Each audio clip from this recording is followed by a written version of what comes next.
went for a total hip replacement in January. So the physio for me is key.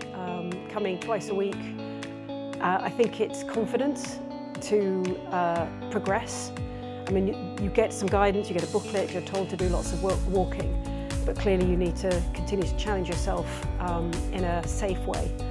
So for me it was around confidence and just checking twice a week that you're making the progress that you would like to make, and you're being kind of strict and disciplined with some of the movements.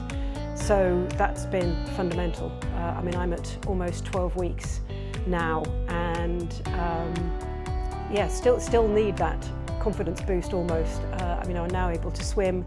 I'm going to try yoga next week, and we're starting to do some light lower body weights with squats, etc. So it's the progression really, and maintaining the momentum of that progression. And literally week by week you can see the progress. It is amazing.